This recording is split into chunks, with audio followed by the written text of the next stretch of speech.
আমরা যদি ঘোষণা দেই তাহলে ঢাকা শহরে জামাতের প্রার্থী রাস্তায় নামতে পারবে না। সেটা জামাত হোক বা ইয়েই হোক, কিন্তু আমরা আন্দোলন সংগ্রাম করে এই জায়গায় আসছি, আমরা ভেসে আসি নাই। প্রায় 16 কিলোমিটার হেঁটেছি, তো আমরা ব্যাপক জনসাড়া পেয়েছি। বা ওই আমাদের যে আসনের যারা রয়েছে, আমরা যখন গিয়েছি তারা অত্যন্ত উচ্ছ্বসিত ছিলেন এবং তারা অধীর আগ্রহে অপেক্ষা করছেন আগামী 12ই ফেব্রুয়ারি ভোট কেন্দ্রে গিয়ে ভোট দিয়ে তাদের জনপ্রতিনিধি নির্বাচিত করার জন্য তারা অপেক্ষা করছেন। আমরাও সবাইকে উদ্বুদ্ধ করেছি সবাই যাতে ভোট কেন্দ্রে যায় এবং তাদের ভোটাধিকার প্রয়োগ করে যাতে ভোটার টার্ন আউটটা বেশি হয়।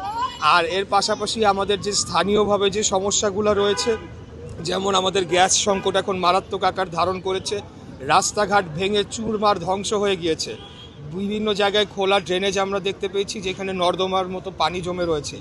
এর পাশাপাশি আমাদের এখানে জলাবদ্ধতা, দূষণ এবং ট্রাফিক যানজট সহ নানাবিধ সমস্যায় জর্জরিত আমাদের এই পুরান ঢাকার অঞ্চলটি। তো সেই সমস্যাগুলো যেমন আমরা সমাধান করার প্রতিশ্রুতি দিচ্ছি, পাশাপাশি দীর্ঘমেয়াদে আমরা বাংলাদেশে যে সংস্কারগুলো করতে চাই, আমরা স্থায়ীভাবে একটা তত্ত্বাবধায়ক সরকার ব্যবস্থা প্রতিষ্ঠা করে বাংলাদেশে গণতন্ত্রটা স্থায়ীভাবে প্রতিষ্ঠা করতে চাই, এই কথাগুলো আমরা বলেছি। এবং বিগত দিনে যে সকল গণহত্যা সংগঠিত হয়েছে, যে সকল গুম খুন হয়েছে, সেগুলোর আমরা সঠিক বিচার করব, সেই প্রতিশ্রুতি আমরা দিচ্ছি।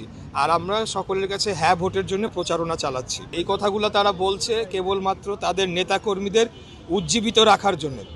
আমরা যদি ঘোষণা দেই তাহলে ঢাকা শহরে জামাতের প্রার্থী রাস্তায় নামতে পারবে না। সেটা জামাত হোক বা ইয়েই হোক, কিন্তু আমরা আন্দোলন সংগ্রাম করে এই জায়গায় আসছি, আমরা ভেসে আসি নাই। আমাদের দীর্ঘ 17 বছরের ত্যাগ রয়েছে, আমাদের বহু ভাইদের রক্ত রয়েছে। তারা কোথায় ছিল? তারা তো হঠাৎ করে বের হয়েছে 5 তারিখের পরে, অগস্টের 24-এর পরে এই গুপ্ত বাহিনী তারা হঠাৎ করে উদয় হয়েছে বেশিরভাগই।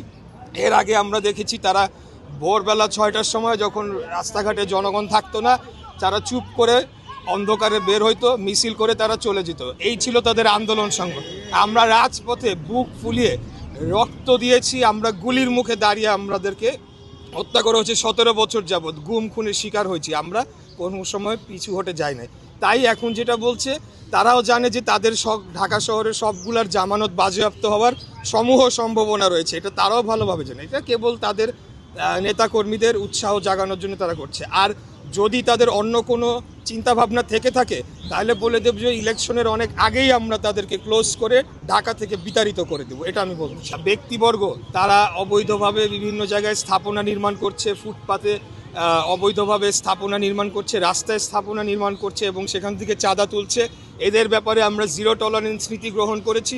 কোনো অবৈধ স্থাপনা এবং অবৈধ কর্মকাণ্ড আমাদের দল সেটাকে অনুমোদন করে না। আমরাও তার বিরুদ্ধে একটা জোরালো অবস্থান নিয়েছি এবং আমরা জিরো টলারেন্স নীতি এই ব্যাপারে আমরা অবলম্বন করি ইনশাআল্লাহ।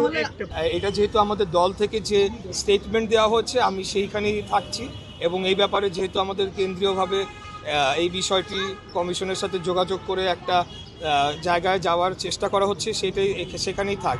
তবে আমি বলবো যে পোস্টাল ব্যালটের বিষয়টা আরও সতর্কভাবে এটাকে হ্যান্ডলিং করতে হবে। একটা ঠিকানায় 200-250 পোস্টাল ব্যালট যাওয়াটা একটা অশনি সংকেত।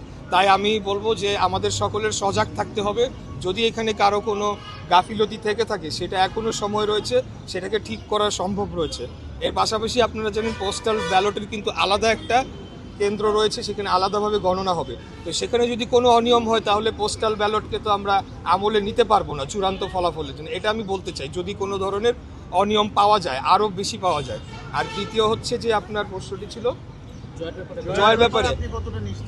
আমি জয়ের ব্যাপারে নিশ্চিত নাকি সেটা বলতে পারবো না, তবে আমি জয়ের ব্যাপারে অত্যন্ত আশাবাদী যে ঢাকা 6 এবং পুরান ঢাকার এই অঞ্চলের জনগণ তারা ধানের শীষের পক্ষে ভোট দিয়ে এই আসনটা বিপুল ভোটে জয়লাভ করিয়ে দলকে উপহার দেওয়ার জন্য আমাকে সহযোগিতা করবে, আমাকে ভোট দিবে বলে আমি অত্যন্ত আশাবাদী।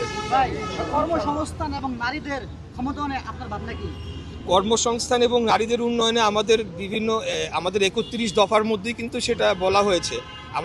আমরা বলেছি যে আগামী 1 বছরে কতগুলো কর্মসংস্থান আমরা করতে চাই এবং সেটা কিভাবে আমরা করতে চাই এবং কিভাবে আমরা বিভিন্ন যারা উদ্যোক্তা রয়েছেন, ক্ষুদ্র এবং মাঝারি উদ্যোক্তা, তাদেরকে আরও ফ্যাসিলিটেট করে সেখানে তারাও যাতে কর্মসংস্থান করতে পারে এই ব্যাপারে আমাদের উদ্যোগ রয়েছে।